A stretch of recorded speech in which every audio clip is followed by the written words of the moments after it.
Uno de los lemas que nosotros utilizamos es que no es solamente pierde peso, sino gana años de vida. Hola, ¿qué tal amigos? Bienvenidos una vez más a la tarde con Ana Garzón. El día de hoy les tengo un gran invitado que viene directamente desde la ciudad de Bogotá.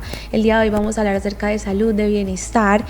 Y bueno, quiero contarles por acá, él es cirujano bariátrico general de la ciudad de Bogotá, con más de 2000 cirugías, y quiero que le demos un fuerte aplauso. Él es el doctor Andrés Felipe Salazar. Andrés, bienvenido. Muchas gracias, Ana, muy amable por esta invitación.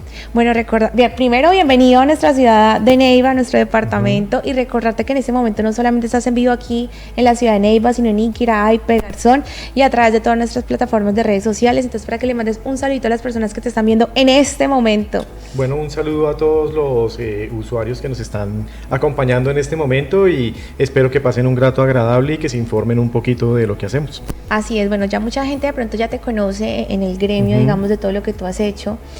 Tú ya estás, digamos, que posicionado en la ciudad de Bogotá, pero aquí yo quiero que hablemos un poquito acerca de la historia de Andrés, de cómo inicia Andrés, de cómo es la infancia de Andrés, para que ya luego nos cuentes cómo es que Andrés se ha posicionado a lo que eres actualmente. ¿Listo? Cuéntame un poquito acerca de tu vida, de tu infancia. Bueno, mira, pues yo también soy de aquí, del Tolima Grande, por así decirlo. Yo nací en el norte del Tolima, en un pueblo que se llama Fresno, muy cerca a la ciudad de Manizales. Mi familia, pues, oriunda de allá. Viví en este pueblo hasta los 16 años, hasta que terminé, pues, mi bachillerato. Fue pues una infancia muy normal, ¿no? De un pueblo pequeño, en donde está uno pues muy arraigado con los amigos, con la familia y todo, y después se me presenta la oportunidad pues de continuar mis estudios ya en Bogotá, y pues eso fue un cambio pues bastante drástico, y pues fue un poco de choque al principio, pero fue algo pues muy satisfactorio. ¿Y cómo te fue en ese cambio? Porque digamos de estar, digamos, acá en un pueblo, digamos, un poco más pequeño, una ciudad un poquito más pequeña, a llegar a la ciudad caótica como es Bogotá, pero llena de oportunidades. ¿Cómo te recibe Bogotá? Bueno, mira, a los 16 años, ¿no? Tan joven, claro. También. Exacto, sí, es un poco difícil, pues realmente uno en esa época no salía mucho del pueblo, y pues cuando yo llego pues a la gran ciudad fue algo pues novedoso para mí. De hecho, una cosa muy curiosa, cuando yo hice la entrevista en la universidad, el decano veía pues mi hoja de vida y ¿usted de dónde viene? ¿Y eso en dónde queda? Oh. ¿Y usted sabe coger un bus? ¿Usted sabe qué es un semáforo? Pues fue algo así como, uy, ¿esto qué es? Pero un poquito transgresor, pero pues digamos que lo aprendimos a solucionar, y pues realmente con la ayuda de los amigos y la familia, pues uno logra adaptarse y pues continuar en todo este proceso. Cuéntame, ¿tienes más hermanos? ¿Eres hijo único? Bueno, yo tengo una hermana que es 7 años menor que yo. Ella pues es mi mano derecha realmente en el trabajo, es una gran persona que nos ayuda mucho pues en todo este tema que nosotros desarrollamos, y esto es bueno porque pues trabajar en equipo, y más con una persona pues tan querida, pues eso es bueno, y eso le da a uno cierta satisfacción también desde el punto de vista personal. Claro, trabajar digamos en familia. Hubo un acontecimiento que fue muy fuerte a tus 19 años y fue el asesinato de tu papá. Sí, pues fue una situación pues dura, pues digamos que producto de la violencia que se presentaba pues en esa época, pues a finales de los años 90, pues situaciones pues que son muy, muy difíciles de afrontar, pero pues afortunadamente realmente por el empeño de mi madre, que pues volvió a trabajar después de un tiempo, ella pues tomó como las riendas de la familia, y pues fue fabuloso lo que ella hizo por nosotros y nos logró sacar adelante luego pues de esta situación pues que nos deja un poco desubicados y muy marcados, porque pues es una situación familiar que uno jamás espera, sí. Claro, yo me imagino que llega ese momento en que se revuelca como la vida tanto tuya como de tu mamá y tu hermana, y digamos que empiezan nuevamente como desde cero. Sí, pues uno vivía pues con cierta comodidad, pues la comodidad pues de una familia pues estable, pues completa, digamos que con la facilidad de un pueblo en el cual teníamos una buena posición, y pues de un momento para otro todo esto se nos desbarata, y pues tenemos que prácticamente reinventarnos como familia y buscar la forma de salir adelante. ¿Cómo se reinventa Andrés en ese momento? ¿Tú ya sabías desde pequeño tú qué querías estudiar? ¿O eras de esas personas que de pequeño quería, no sé, ser chef y termina siendo médico? Sí, pues realmente yo era muy bueno, sobre todo en las áreas de ciencias y matemáticas, y yo pensaba, no, yo voy a estudiar una ingeniería, arquitectura, también lo consideré en algún momento, pero hubo una situación también familiar de mi abuela materna que cae enferma, la llevaban al hospital y ahí nos reuníamos con algunos miembros de la familia materna y una prima estaba estudiando medicina y me contaba como sus anécdotas, pues digamos lo que un poco asustada de lo que veía, pero a mí por el contrario me llamaba la atención. ¿Sentías como esa intriga? Ajá, sí. Llego a la casa, les comentó, oiga, esto me parece como interesante, y empezaron a hacerme ahí, digamos que promoción para que terminara estudiando esto, y pues fue una decisión pues muy bonita, de la cual es muy satisfactoria para mí en este momento. O sea, digamos, si tú, ¿cómo hubiera sido tu vida si hubieras estudiado antes de ingeniería? O sea, ¿tú te verías en ese momento si hubieras estudiado Pues, ingeniería? digamos que O sea, ¿te es muy gustaba difícil, también? sí, me gustaba toda esta parte de la informática, de las matemáticas, de las ciencias, y pues digamos que, no sé, yo hoy en día pienso que si no hiciera algo con las manos, porque a mí me gusta mucho trabajar con mis manos, Sí. pues probablemente estaría un poco frustrado, y yo la verdad me siento muy contento con lo que hago. Bueno, y entonces pasa todo este tema de tu papá, digamos que se vuelven como a conectar nuevamente con todo. ¿Y cómo hace entonces Andrés para empezar a salir adelante y empezar a estudiar medicina, que es una carrera que es pues bastante costosa y más en una ciudad Sí. como lo es Bogotá? Sí, pues como te digo, pues yo estaba en la mitad de la carrera, yo estaba en quinto semestre en ese momento. Mi mamá toma las riendas pues de todo este proceso, vuelve a trabajar, ella era profesora, vuelve a tomar esta parte del trabajo, le tocaba ir a las zonas rurales, incluso a enseñar y todo esto, y pues fue gracias a ella que lo logramos. Digamos que pues la ayuda que nosotros podíamos brindar, pues en la universidad pues yo tenía un buen desempeño y logré conseguir una media beca, que pues eso nos alivianó un poquitico el peso. Y después entonces, bueno, terminas tus estudios y en qué momento tú dices, ¿hacia dónde me especializo? ¿O qué quería Andrés de pronto en ese momento? Bueno, uno en medicina pasa por muchas etapas, ¿no? Uno primero llega queriendo salvar a la humanidad y queriendo hacer el bien y todo esto, y eso no es tan así en la vida real, ¿no? Hay muchas situaciones que limitan esto. Inicialmente yo pensaba, no, pues a mí me gusta el cerebro, los misterios del cerebro y todo esto. Cuando pasé yo por el área de neurología, por esta área pues específica de este tema neurológico, me di cuenta que era una cosa que me frustraba mucho, porque ¿Por qué? los resultados no eran tan rápidos, tan visibles, y sabían muchísimo, pero realmente en ese momento era una ciencia un poco limitada.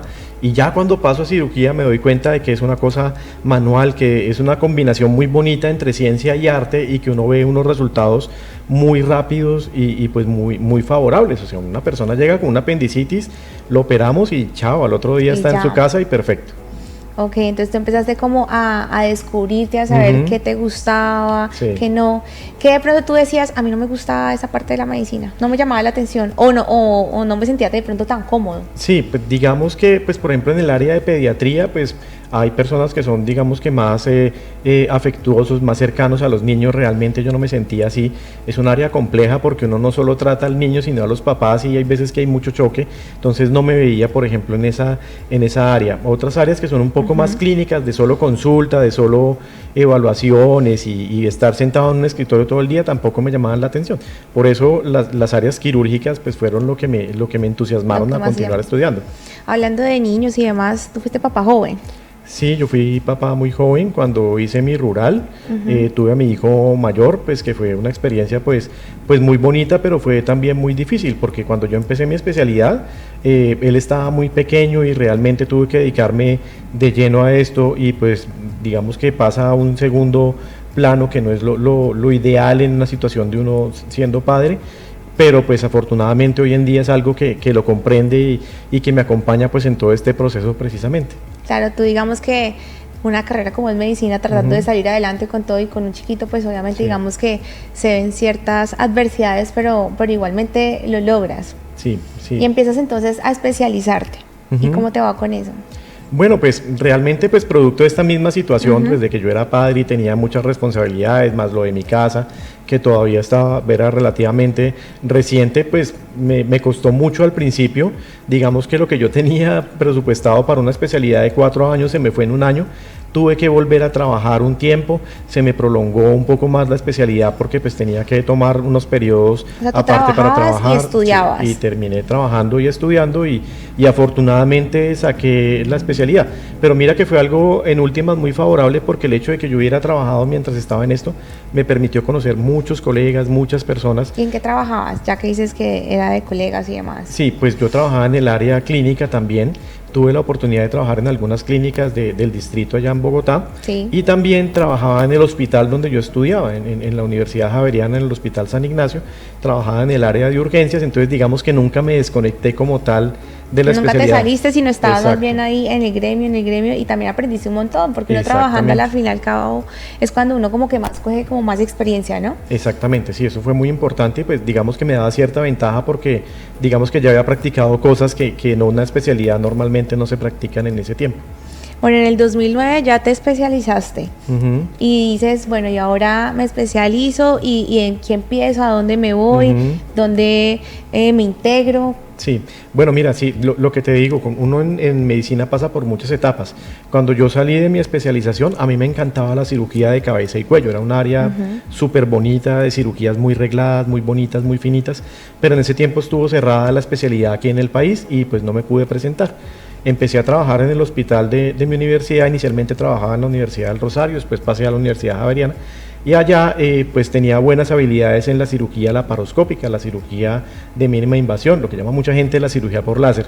Y pues gracias a eso, pues digamos que vieron el potencial que tenía y empecé a formarme en esta área de la cirugía de mínima invasión y terminé precisamente en la cirugía de obesidad y en la cirugía del tracto digestivo superior. ¿Nunca de pronto te pasó algún acontecimiento para que tú te fueras como por esa línea, que tú dijeras, yo quiero ayudar a ciertas personas o me gusta este tema? Sí. ¿O simplemente la vida te llevó hacia ese camino? Sí, digamos que uno siempre encuentra un mentor, una persona que es un norte. Yo tenía unos profesores pues muy espectaculares que tenían mucha, digamos que cancha en todo este tema. Por ejemplo, en mi hospital se hizo la primera cirugía de vesícula por laparoscopia en el país hace muchísimos años, entonces éramos como pioneros en esta área. Y cuando llega la persona que tomó esta zona de la cirugía de mínima invasión, me empieza a formar, empiezo pues a ver los beneficios que tienen este tipo de procedimientos y esto me facilita que continúe en ese proceso. ¿En algún momento tú pensaste como, ay, yo deber como especializarme en otra cosa? No, realmente. ¿O siempre, digamos, desde el no. día 1 hasta hoy en día, siempre la tenías clara? No, digamos que uno dice que cuando uno disfruta lo que hace uno, el trabajo no lo ve como trabajo. Ya te apasiona. Exactamente, y realmente me apasiona y al día de hoy, ya más de 15 años después de haber terminado mi especialidad, todavía lo disfruto como el primer día. La primera vez que me soltaron una cirugía es demasiado satisfactorio porque uno ve los resultados en las personas y el beneficio que uno está haciendo. ¿Recuerdas, digamos, cómo fue esa primera vez? Uy, pues sí, yo recuerdo que pues antes de graduarme nos daban pues digamos que algunos tipsitos, nos dejaban hacer algunas cositas y recuerdo las primeras cirugías que hacíamos, lo más, digamos que en el área de cirugía general lo primero que uno hace son por ejemplo las apéndices y cuando le soltaban a uno eso era una sensación pues espectacular porque pues uno se creía, wow, no, podemos hacer esto, mira, y pues ver la evolución del paciente que al otro día está perfecto y Exacto. le solucionamos un problema que hubiera sido bastante grave, pues eso es muy chévere. ¿Qué pensaba tu familia ya cuando ve que ese bullying, por decirlo así, que te hacían de pequeño y hoy en día ya eres cirujano y demás? ¿Qué pensaban? Sí, pues digamos que uno siempre tuvo pues cierto bullying, como tú dices, del área de que no, que este es el nerdito, no sé qué, toda esta cosa que estaba uno muy ensimismado en el estudio y todo esto, y ya después de pasar a esto, digamos que eso le cambia a uno un poquito la vida. Digamos que esto le da un poquito impulso como al ego y uno empieza como a desarrollarse en otras áreas y empieza como a creerse más la película de que uno puede, eso es bueno. También fuiste profesor de la Universidad de La Sabana. ¿Cómo te fue? Porque una cosa, digamos, es tú estar, digamos, ya como en el gremio trabajando, y otra cosa, digamos, es dedicarse a ser, digamos, como profesor, o sea, como brindar esos conocimientos. Sí. ¿Cómo te fue con eso? Bueno, realmente tuve la oportunidad de empezar en las 3 universidades pues, privadas que tienen pues, unos muy buenos programas de medicina en la ciudad de Bogotá, que primero fue en la Universidad del Rosario, luego en la Universidad Javeriana, que es mi alma mater, y ahora todavía me desempeño como profesor clínico de la Universidad de La Sabana. Y esto es muy bueno porque no solamente estamos transmitiendo conocimientos, sino que esto permite que nuestros conocimientos estén todos los días pues al día, por así ser redundante, porque los mismos estudiantes nos están presionando a que mantengamos con los conocimientos muy frescos, porque pues uno como profesor no, digamos que no se puede dejarlo dejar atrás. exactamente. Tiene que estar ahí. Entonces esto es muy satisfactorio y pues ver que muchas veces cuando uno ya oye lo que están haciendo ya en su área laboral y todo, que hacen cosas similares a lo que uno hace, eso es bastante satisfactorio. Muy gratificante. Bueno, ahora sí cuéntame, digamos, ya como tan en tu área, que es todo el tema bariátrico, ¿cómo manejas tú ese tema de los pacientes? Yo a veces pienso, y te lo decía fuera de cámaras, que también es muchas veces trabaja con el tema de la autoestima, ¿no? De la persona. ¿Cómo recibes tú de pronto este tipo de pacientes y los tratas, ya como Andrés? Bueno, mira, hay dos etapas en el desarrollo pues, de este tipo de cirugías. Es una inicial en la que empiezo a trabajar con pacientes institucionales, pacientes de aseguradoras y esto, que son pacientes que tienen muchas enfermedades y tienen muchas condiciones derivadas de la misma obesidad, porque la obesidad genera pues muchos problemas y pues llegan pues en unas situaciones mucho más precarias que otros. Entonces esto hace que empecemos a ver realmente el impacto que tiene este tipo de procedimientos. Ya pues cuando paso al área privada son pacientes que digámoslo así que tienen las mismas condiciones, pero digamos que se han empezado a cuidar un poco y hay otras situaciones que ya los afectan aparte de las enfermedades, como es precisamente la autoestima, la forma en que se están relacionando con sus hijos, con su pareja, con su familia, en sus trabajos. Y esto pues también es muy bueno porque vemos que esto realmente tiene un impacto muy positivo en la calidad de vida de las personas. Digamos que en tu caso entonces como ese acompañamiento o ese acercamiento, no solamente digamos al paciente decir sí es apto para una cirugía, porque igual no todo el mundo pues es apto, ¿no? Sí. También ofreces como ese acercamiento, como eso de que uno puede contar como con el doctor. Exacto, sí, pues muchas situaciones uno ve que es la cirugía y hasta luego, no te vuelvo a ver y todo, pero esto no es una cuestión que es solamente de acá, sino que es de acá e incluso pues del corazón, porque nosotros tenemos que intervenir en todas las áreas que estén ocasionando que la persona suba de peso, ¿sí? Entonces, ¿cómo qué áreas? Como el área mental, por ejemplo, es muy importante. Muchas personas comemos de una manera emocional, ¿sí? Uno come porque está contento, porque está aburrido, porque lo invitaron, porque la celebración. Culturalmente la comida tiene un impacto muy grande en nuestro relacionamiento. Y esto, pues, desde las primeras etapas de la evolución, somos lo que somos hoy en día una comunidad, precisamente porque nos reuníamos alrededor de la comida. Entonces, la comida se vuelve tan importante en algunas personas que se nos vuelve una válvula de escape. Entonces, si no controlamos esto, si no aprendemos a mejorar esa relación que tenemos con la alimentación, pues muy probablemente no vayamos a solucionar un problema de sobrepeso. ¿A ti en algún momento, de pronto en tu juventud o demás, tuviste de pronto problemas de sobrepeso o problemas de pronto con la comida? Ya, netamente, Andrés. Bueno, digamos que hay etapas en la vida en las que uno se descuida, sube un poquito, sí, pero pues realmente un problema muy serio, no. Tengo una persona muy cercana que tiene un trastorno de la conducta alimenticia que es todo lo contrario, problemas de anorexia, ¿sí? En los cuales digamos que aquí hay es un choque con la comida y no es solamente eso, sino que es un choque con la imagen corporal. Son personas que a pesar de que están extremadamente delgadas, se están viendo obesas. Entonces ahí está todo ese espectro de la parte mental que tiene que ver con los trastornos de la alimentación, que lo pueden llevar a uno a un borde de la delgadez extrema o hasta la obesidad que genera enfermedades. ¿Cómo saber desde qué edad de pronto yo puedo hacerme este tipo de operaciones? Bueno, digamos que en nuestro medio los protocolos nos indican que los pacientes a partir de los 16 años los estamos empezando a operar. Tienen que ser pues jóvenes que tengan un problema muy serio, que ya estén empezando a tener problemas médicos. Hay pacientes muy jóvenes con diabetes, por ejemplo, que tenemos que intervenirlos. En otras latitudes y en otros países que tienen problemas mucho más serios, como pues en Estados Unidos, incluso es mucho antes. Ya sufren de obesidad desde muy pequeños. Desde los 10, 12 años hay grupos que empiezan a hacer procedimientos para pérdida de peso en niños porque realmente el problema ya está fuera de control. Digamos, a partir de qué edad tú dices...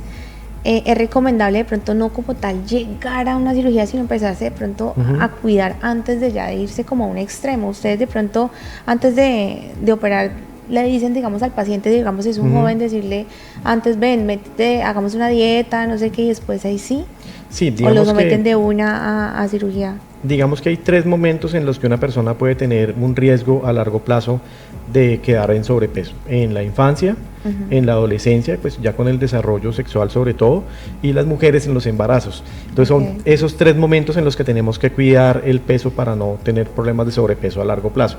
Entonces hay que empezar desde los papás, ¿sí? Que no le inculquen a los niños pues el sobrepeso, porque pues esto pues va a generar problemas a futuro. ¿Cómo guiar de pronto a los papás? De pronto algún papá que te esté viendo en este momento y dice, pues es que yo, el caso típico, ¿no? Es que mi chiquito me pide comida y pues yo como no le voy a dar comida si quedó con hambre. ¿Cómo guiar a los papás en esta etapa para que su bebé, en este caso, pues no crezca con un sobrepeso desde tan chiquito? Bueno, mira, resulta que hay un problema muy serio, y es que una de las más grandes adicciones que tenemos y no la visibilizamos son los carbohidratos. Entonces los dulces, las harinas, el paquete, que es lo que usualmente los papás damos como recompensa a los niños, es lo que termina generando este problema. Y no solamente por lo que le estamos dando, sino precisamente por esto de recompensa. Desde ahí es que nace en la mente de la persona que el alimento va a ser una recompensa, entonces que le va a solucionar vacíos que tienen o situaciones complejas. Entonces, si los papás empiezan a identificar esto y empiezan a mejorar esa relación con la alimentación desde los niños, pues esto les va a servir bastante a futuro.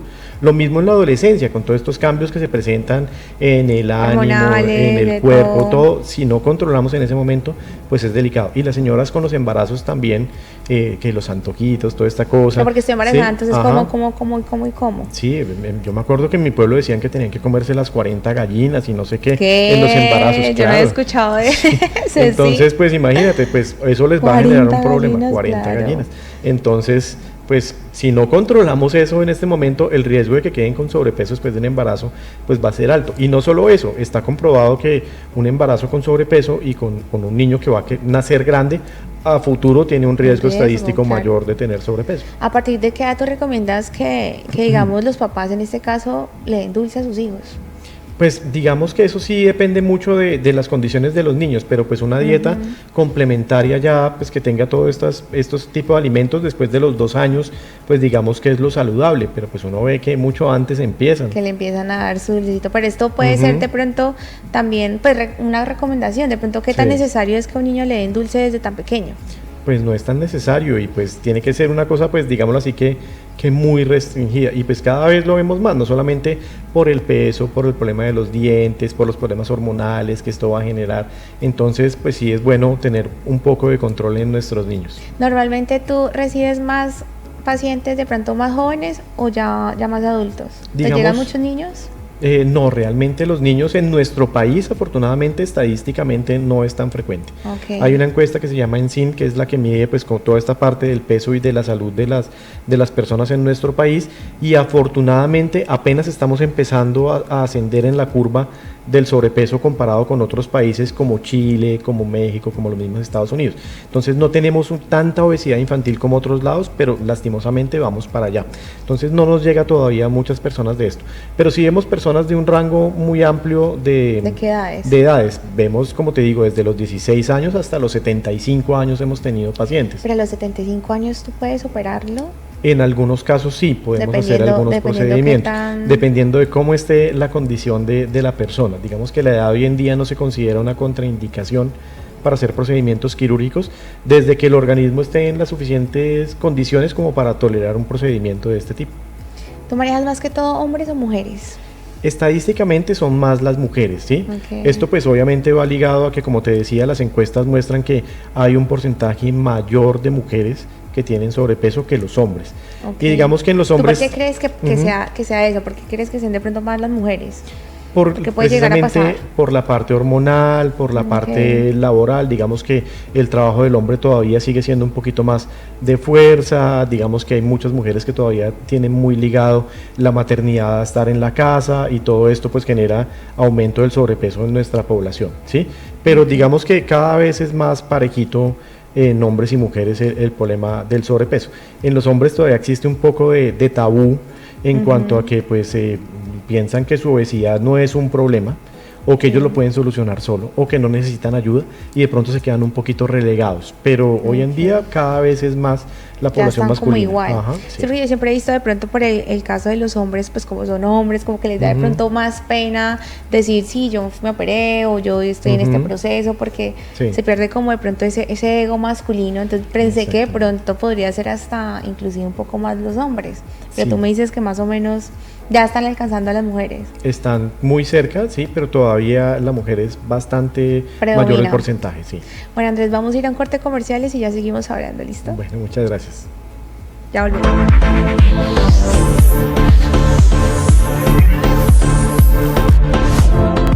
Bueno, Andrés, continuamos. Entonces, después de la pandemia, tú decides montar una clínica con varios colegas. ¿Cómo inicia, digamos, esa intervención que tú dices, bueno, venga, unámonos, montemos algo juntos, cada uno con una especialidad, de dónde nace la idea? Porque, digamos, en cierta parte, independizarse y decir, bueno, ya somos un grupito, echemos para adelante. Bueno, mira, pues todo esto nace de la experiencia que yo tuve estudiando en Chile, donde este tipo de grupos están pues mucho más estructurados y darnos cuenta que efectivamente esto no es solamente hacer una cirugía aquí del abdomen, sino que hay que afectar tanto acá la mente como el corazón de las personas, pues para que el manejo sea integral. Entonces, después de pandemia, pues empezamos a inicialmente con unos convenios con otros colegas de psiquiatría, psicología, deportología, medicina del deporte, medicina estética y cirugía plástica, gastroenterología, que nos ayudan pues en todo este manejo multidisciplinario, pues para poder darle el mejor tratamiento a nuestros pacientes. Entonces te unes con varios colegas que tú estuviste que en la universidad o en los Sí. trabajos que habías estado. Sí, precisamente pues muchos colegas de la universidad que teníamos una pues relación de cercanía, y pues esto se ha venido decantando pues a que tengamos pues el mejor equipo disponible, las personas que tengan no solamente el interés en el área, sino que tengan ya la formación al respecto, y pues que nos brinden un apoyo importante pues en el manejo de nuestros pacientes. ¿En dónde están ubicados ustedes? Nosotros estamos ubicados en la ciudad de Bogotá, en la Clínica Palermo, y tenemos otra sede que próximamente vamos a empezar, cerca de la avenida Pepe Sierra con carrera 14, en la ciudad de Bogotá, en un Nexus Medical Group, en donde nos vamos a ubicar en estos momentos. Bueno, súper, porque ya tienen ahí diferentes, como dos sedes en las cuales pueden, digamos que, atender. Sí. Hay algo que me gusta mucho de tu trabajo, y es que tú manejas el tema de las redes sociales muy chévere, muy bueno, de hecho, te felicitaciones. Muchas gracias. Porque hay muchos cirujanos que son muy buenos, seguramente, pero dejan a un lado como este tipo dejan de pronto a un lado las redes sociales, quizá porque no son buenos, porque no le ven de pronto la importancia o cosas así, y tú las manejas muy bien, y eso hace que la gente sienta cierta cercanía hacia ti y diga, yo me quiero operar, pero me quiero operar con Andrés. Porque ¿qué pasa? Hoy en día uno apenas va a buscar un procedimiento que se quiera hacer, lo primero que hace, hoja de vida, Instagram. Sí. Y que uno pueda, digamos, entrar a tu Instagram y ver, digamos, que tú das tips, que estás publicando constantemente lo que haces, que hablas acerca del tema como con mucha autoridad y demás, hace que las personas de pronto sientan ese acercamiento.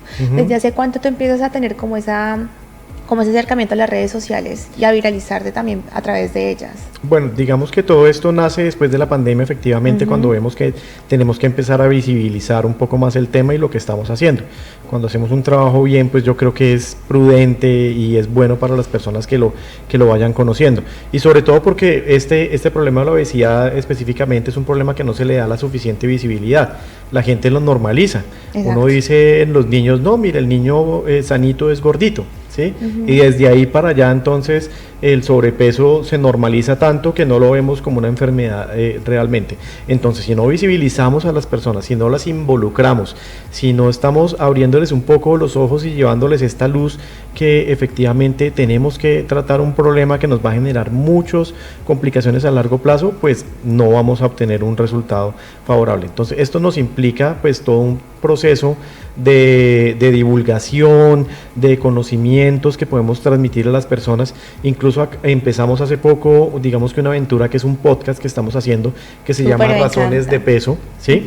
En el cual estamos tratando de darles tips a las personas, mostrándoles un poco desde un punto de vista un poco más cálido, más humano, más sencillo. Más cercano. Exacto, para que entiendan un poco más todo el problema que está detrás del sobrepeso y la obesidad. Claro, porque ¿qué pasa? Hay veces los médicos hablan en sus terminologías que uno de lo que hablan les entiende la mitad y por ahí. Entonces, hay veces las personas dicen, ay, yo no le entiendo, entonces como que pues no entienden en realidad ni qué es, ni cómo se hace, ni más. Entonces, el hecho de que ustedes manejan un vocabulario un poco más cercano hacia la gente, y con eso el podcast, que de hecho te felicito, muy chévere, haces y creas ese acercamiento hacia las personas. ¿Cómo te ve de pronto con ese proyecto del podcast? Pues estamos empezando, realmente hemos lanzado hasta el momento nuestro primer capítulo, nos ha ido muy bien, tenemos muy buena visibilidad y pues muy buenos comentarios precisamente de los pacientes y de las personas que nos están empezando a seguir.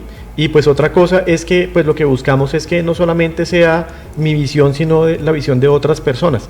Próximamente tenemos un capítulo con una sexóloga, tenemos la experiencia de un paciente, de cómo es todo este proceso desde que empieza a considerar su procedimiento de pérdida de peso hasta que llega a los resultados que tiene hoy en día, que son fabulosos. Y pues todo este tipo de cosas pues nos está ayudando de una manera importante, pues para que las personas entiendan un poco más este proceso y se animen un poco más a cuidar de su salud. ¿Qué tips tú le darías de pronto a una persona? Bueno, primero que todo, entender que el tratamiento del sobrepeso es como el de cualquier enfermedad. Uno empieza por la base y va progresando a la medida que uno lo va necesitando. La base siempre va a ser la dieta y el ejercicio. La dieta realmente es lo que explica el 80% de nuestro peso. La actividad física apenas un 20-30%. Entonces, hay veces que hay veces que la gente piensa que es al revés, ¿no? Sí. Que ya si yo hago ejercicio y como de todo, entonces ya. Y no es así. Sí, y son muchas situaciones. Por ejemplo, cuando una persona hace ejercicio, pues va a aumentar su gasto de energía, pero también el organismo se empieza a adaptar. Entonces, si no se aumentan estas cargas, pues realmente el efecto del ejercicio se va como a estancar.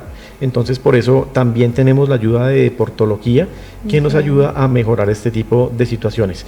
Pero es en la dieta donde está la clave. Por más ejercicio que tú le metas al organismo, si no estás controlando lo que estás consumiendo, no vas a lograr una pérdida de peso adecuada. ¿Cómo sería una dieta de pronto pues balanceada? Yo sé que obviamente pues eso depende de la persona, de cómo lo tome, porque todos los organismos son completamente diferentes, pero ¿cómo sería de pronto una dieta que esté equilibrada?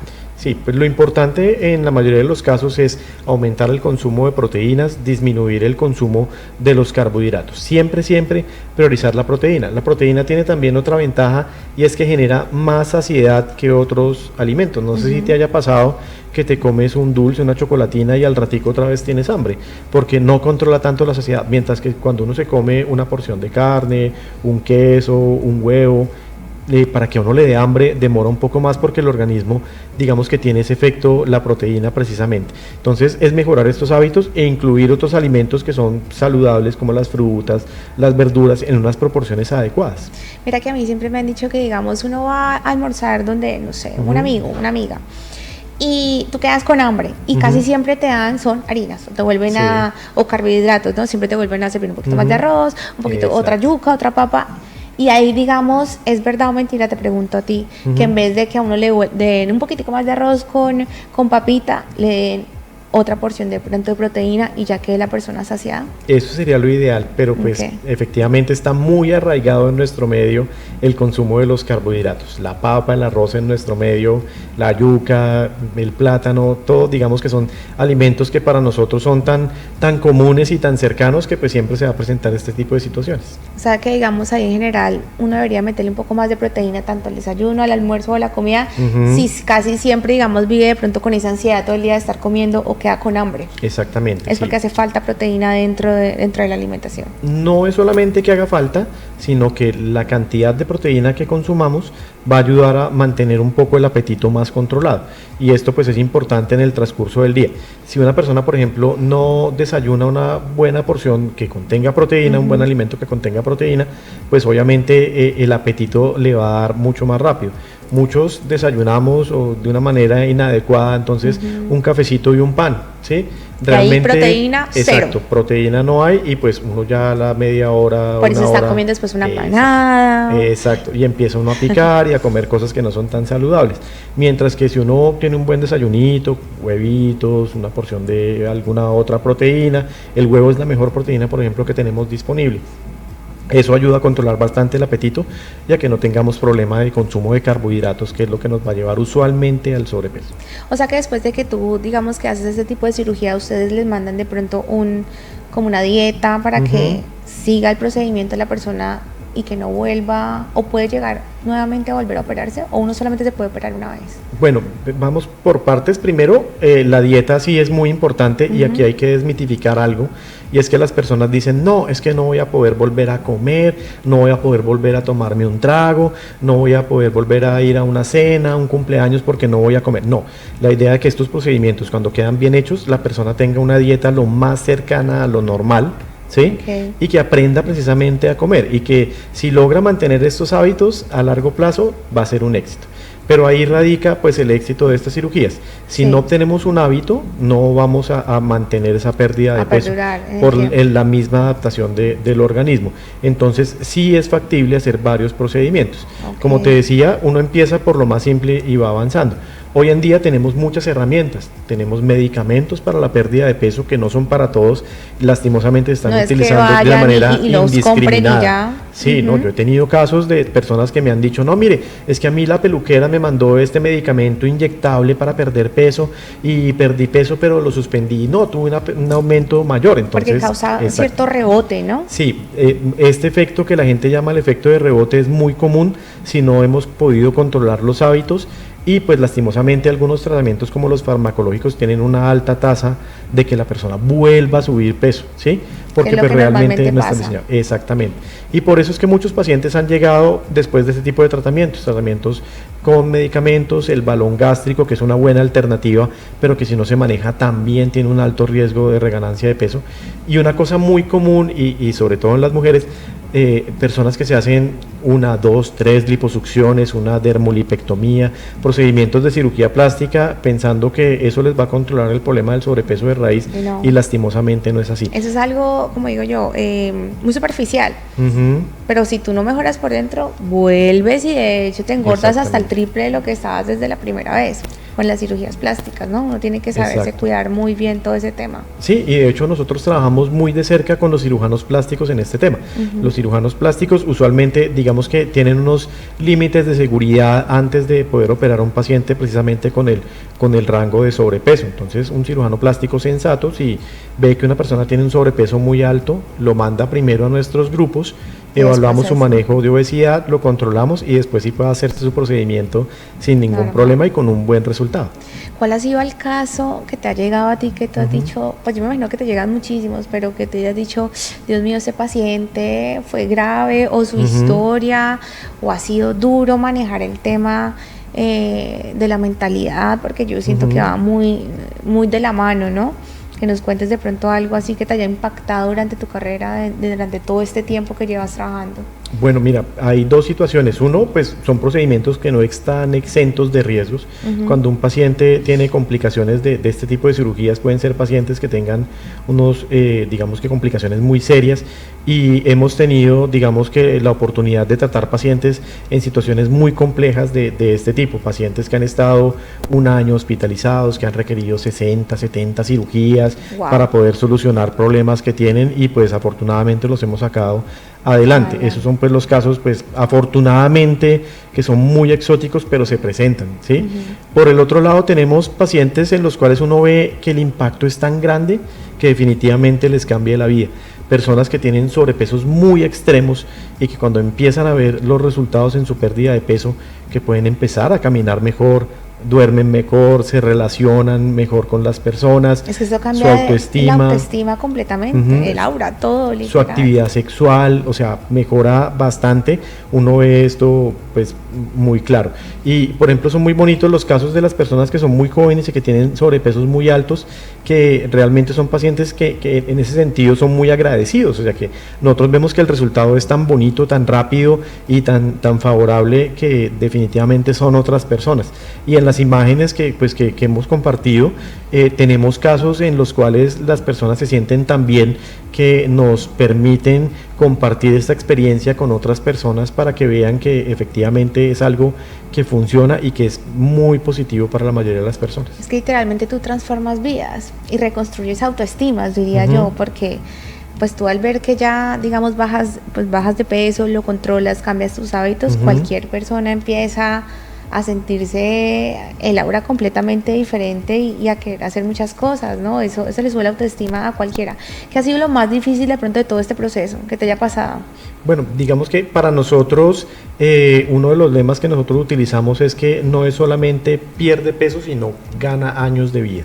Y esto pues es muy importante porque efectivamente la expectativa de vida, la mortalidad que tienen los pacientes por enfermedades disminuye.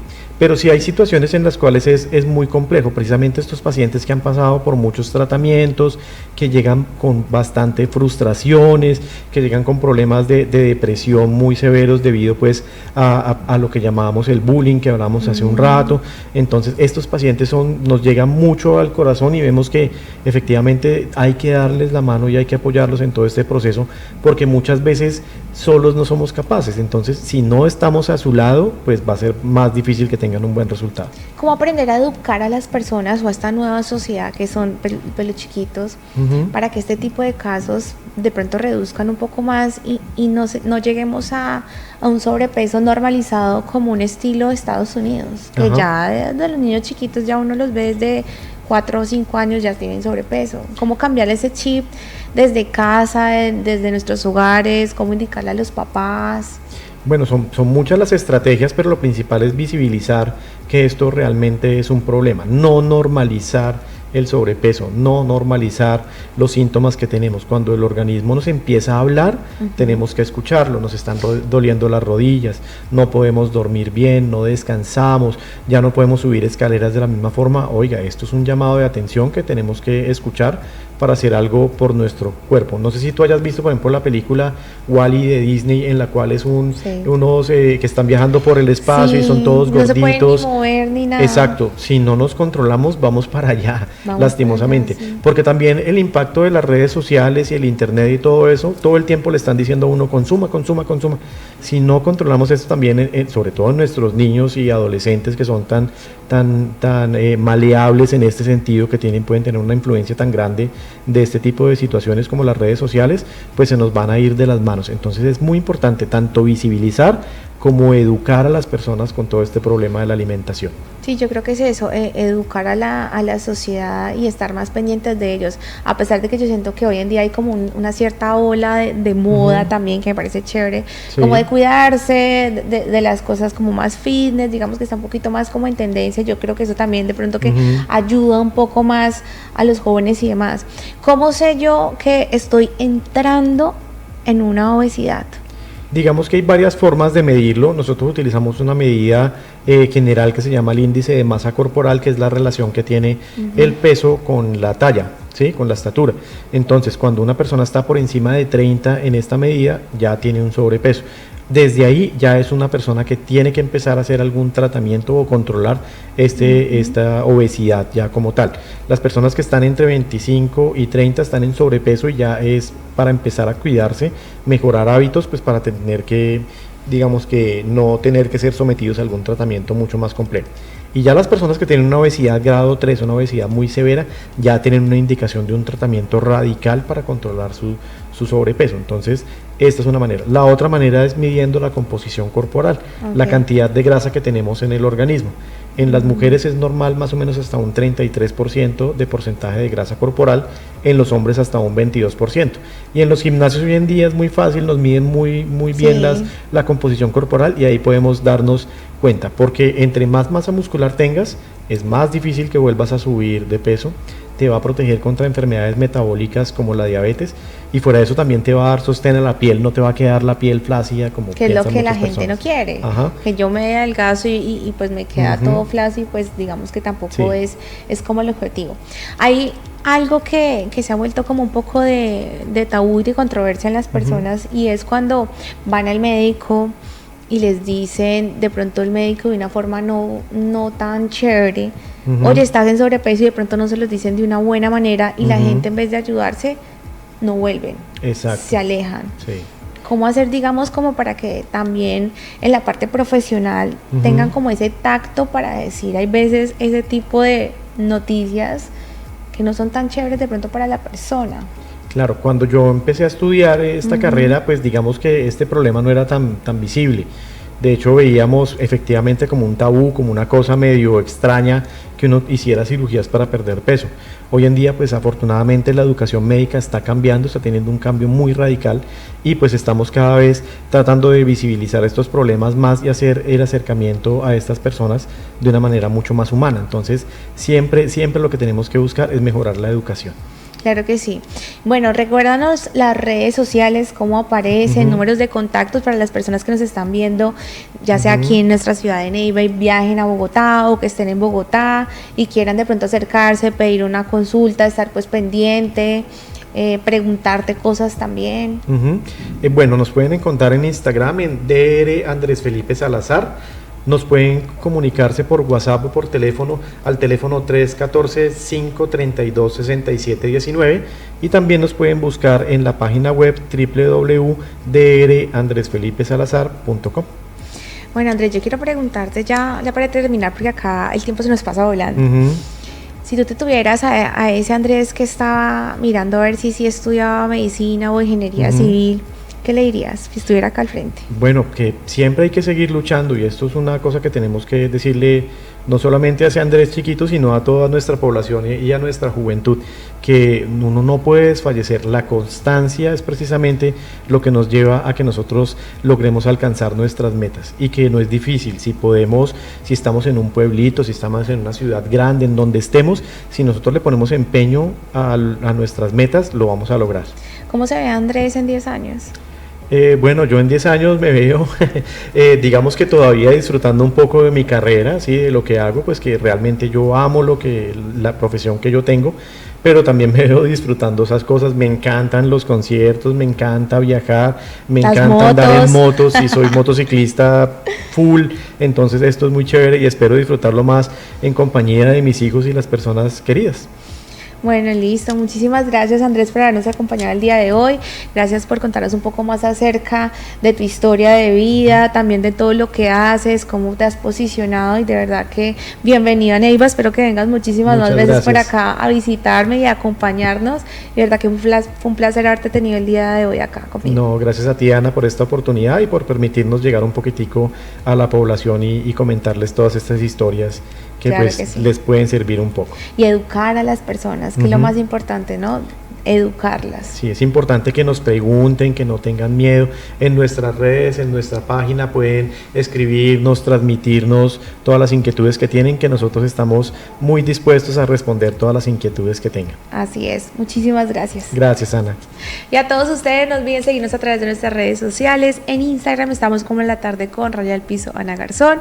En YouTube estamos como La Tarde con Ana Garzón. Y recuerden que ahora también estamos en Spotify para que puedan ver absolutamente todas las entrevistas con sus respectivos videos desde sus casas, desde el gimnasio, desde el carro, para que nos escuchen. Estamos también como La Tarde con Ana Garzón. Les mando un beso y un abrazo y nos vemos la próxima semana con más episodios. Un besito y chao, chao.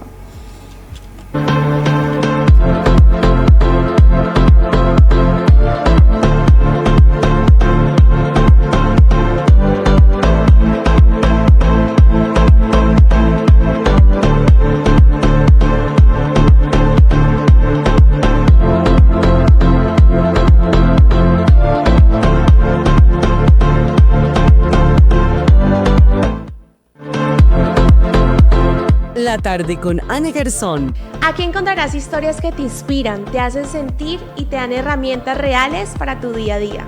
Podcasts de entretenimiento, música y espectáculo.